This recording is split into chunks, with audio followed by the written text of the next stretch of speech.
Don't shop on the Champs-Elysées.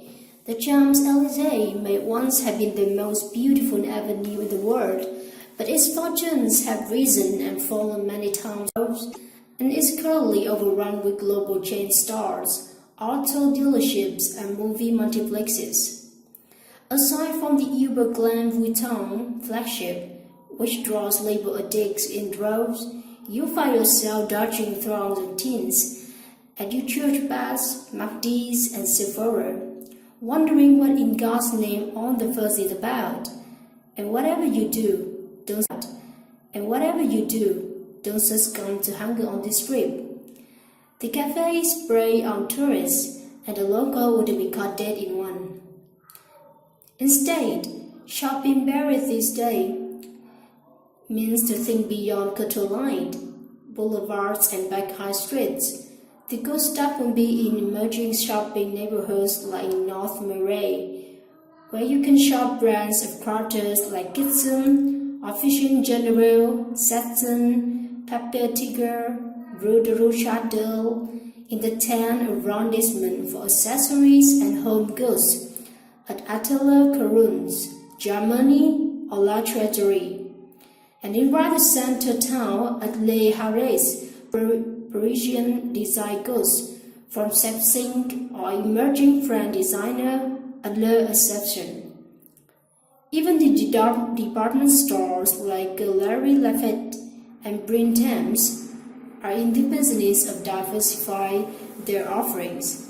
At Printemps Home, the menswear store, you can buy limited edition collections from the hottest designers of the moment, from Jacquemus to wide project that you won't find anywhere else. Meanwhile, for old-fashioned ambience, look to various covered passages dating back to the 19th century. These were the city's first malls, and beneath their vaulted ceilings of glass and bright iron, you find more unusual wares, antique book dealers, art galleries, quirky toy shops, and more. Galerie Vivian, just north of Belle Borough, in the 2nd arrondissement, is the most elegant of the lot. Don't blow your budget on a Michelin star dinner. Parisian dining may have gotten decidedly more casual in the last few years, but upscale and formal dining still reigns. And most of it can set you back $400 to $500 a pop. If that doesn't deter you, book a table for lunch. Many Michelin star spots, from Le Clarence, owned by Prince Robert of Luxembourg, or Dame de Big, and Sophie Big's only Parisian restaurant, and restaurant service at Hotel Thomire, have reasonable price lunch menus under $150. Instead, go for evening meals at laid-back modern bistros. Recently, several Michelin star chefs have abandoned the rigid confines of hot cuisine restaurants to open convivial bistros that serve up simpler, yet still outstanding meals. And the locals are just crazy about them. At Yep Cadebour's pioneer Le Comptoir Loudet in the 6th arrondissement, tables are frequently booked in months. But once you are sampling Cadebour's famous foie gras terrine for a fraction of what you pay elsewhere, you understand why it's so tough to get a table. If you can get in a dinner, try arriving by 11:40 a.m. for lunch. Reservations are not accepted, so it's first come, first served. Alternatively, Michelin star chef Jean-Francois Bay is behind the popular Lower Bright establishment that play up the best of French terroir. From sustainable produce and a diversity of prints at Clover to masterfully grilled or smoked beef at its modern steakhouse, Clover Grill, Don't expect to see everything at the Louvre. It's massive, it's overwhelming, and as travelers, we have to see tendency to put tremendous pressure on ourselves trying to see it all. But the Louvre isn't set up in that way. Manage your expectation and make a plan in advance. Rather than trying to achieve the impossible, research a work or wings you absolutely want to visit and aim to spend quality time there, saving the rest for return visits. Instead, split your time between the Louvre and smaller museums. Many embarrasses smaller museums contain equally important and beautiful art and are more often pleasant, since you won't be elbowed out of the way by a photo-snapping swarm.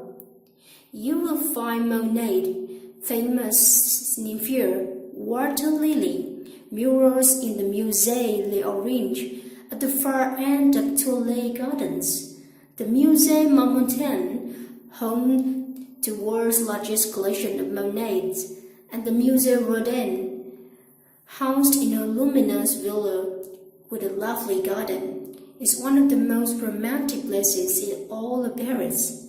Not in the mood for an art lesson? There are plenty of museums that focus on lighter and frothier fare, including fashion, wine, and money. Once you discover the pleasures of these intimate galleries, you might be hard-pressed to bother with the Louvre at all. Don't commit a fashion faux pas if you're concerned about sticking out like a tourist thumb. You want to avoid a few sartorial missteps.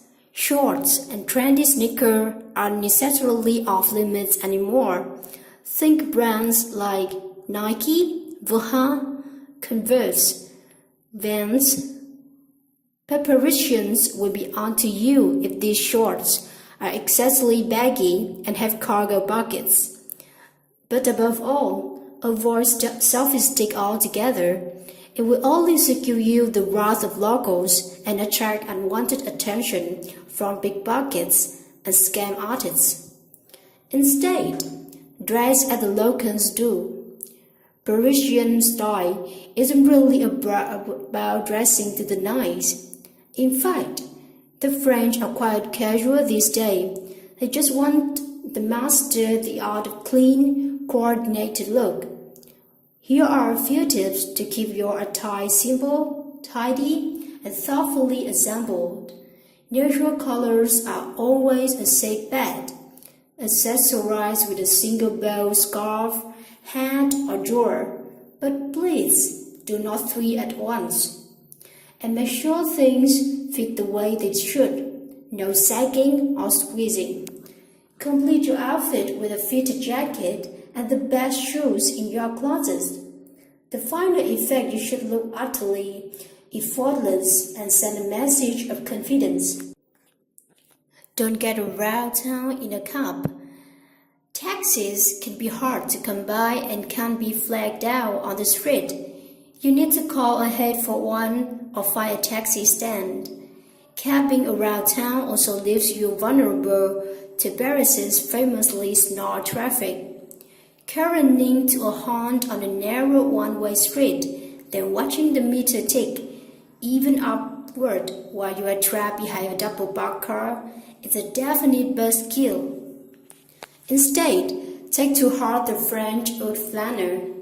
While flaneur technically means to stroll, it more generally suggests to walk in the line in order to experiment. Worse to live in the city of light. The center of Paris is only a couple of miles wide. Maps are ubiquitous, and the rewards for taking to the streets on foot include world-class window shopping, observing ferocious exchanges in sidewalk cafes, and walking out an extra croissant. When going longer distances, hop on the metro. From any given spot in Paris, you are never more than 500 yards from the nearest station. It's cheaper than a cab and often faster too. There's really no excuse unless you stay out late. The metro closes at 2 a.m. on Friday and Saturday nights, 1 a.m. the rest every week. Alternatively, hop on one of Paris's inexpensive early bikes, the grey ones you see light up on the street. But visitors should take note. Accessing the system requires a smart chip, enable ID card. Don't seek out bohemian ambience on the left bank. Sartre and de Beauvoir may have loved Le Demoiselles on the boulevard Saint-Germain, but these days, that one-time hangout of intellectuals has owned the authenticity of Times Square. You won't likely find yourself eavesdropping on any famous philosopher, but you may, however, finding yourself delivering a tirade on the immorality of charging $16 for buttered toast and orange juice. Instead, find the real Paris on the Canal Saint-Mary's. Boho, short for boudoir bohemians hipster. Hipster have laid claim to the area around the Canal Saint-Martin, the one derelict part of the 10 arrondissement that now buzzes with cafes and hip boutiques. Particularly along the Rue Barrère, settle onto the veranda of Paname Brewing Company after the Bassin de la Villette. It overlooks the water and ranks high for ambience, location, and craft beer inspired by the neighborhood. Don't spend hours at the Eiffel Tower. For extra protection, Paris had installed heavy security checkpoints around the Eiffel Tower following a string of terror attacks in the city. Whereas anyone could previously walk straight underneath the monument to gaze upwards or to take pictures, visitors must now endure a widening security line on both wings of the tower, and while it adds far more time to the experience, there's another reason to forego climbing to the top. It isn't even the best view in the city. Instead, find a view at shorter lines. If you want an incredible panorama that includes the Eiffel Tower, you should head instead to the top of the Arc de Triomphe. The top viewing deck at the Montpensier Tower are booked tickets, approximately $12 to climb the Tour Saint-Jacques, only open to visitors from June to September. 5 people at a time, a maximum group of 17 people. Don't book the cheapest hotel. Finding a decent hotel for a reasonable price in Paris can bring even the savviest travelers to despair. You might find a screaming deal at a big chain hotel and think you've got it made, but once you're sitting in a beige I could be anywhere cave on the outskirts of town, you realize that you're missing out on the Parisian atmosphere in the city center. Instead, book a furnished apartment. Furnished apartments can be found to suit every budget and taste. You'll be amazed at how much living space you get for your money, especially if you plan to stay more than a couple of days, and you don't have to eat out every meal. The real estate mantra, location, location, location, definitely applies. When in doubt, opt for an apartment in a single-digit arrondissement and check how close the nearest metro station is. If the price seems too good to be true, try to find out what they may be hiding. Do-it-yourself services about like Airbnb, VRBO, but if you want to leave it to the experts, try a rental agency. Paris Perfect Guest Apartment Services and Haven in Paris are reputable options. Once you are in private by the tier, glass of wine in hand, listening to the sound of the neighborhood through the open windows, you feel like you truly arrived. Don't fill up on croissant. We all swirl over the flaky golden crescents. But it would be a big mistake to limit yourself to Paris's best-known pastry and miss out on the loose confections that aren't well-known or as easily accessible across the pond. Instead, save room for a variety of street treats. There is much more to Parisian pastry than croissants and macaroons. Take your sweet tooth to fold the varieties. Jacques Janin to meet the bay fruits. Vancouver in the 10th arrondissements, Bottin Baptiste for Sablé, or Hugo and Victor for complete sampling of the city's best streets from some of the country's most talented treasures. Don't buy into stereotypes. Yes, we have all heard plenty about Parisian legendary rudeness. The waiters are surely, the salespeople unhelpful, and everyone else is snobby and standoffish. It shows that Parisians are more reserved than most Americans and less apt to break into toothy grins every time they meet someone new. There's not a culture of instant BFFs and, "Hi, how can I help you today?" extroversion. But if you won't be doing by yourself any favors by assuming that the locals don't like you and then be rude in return.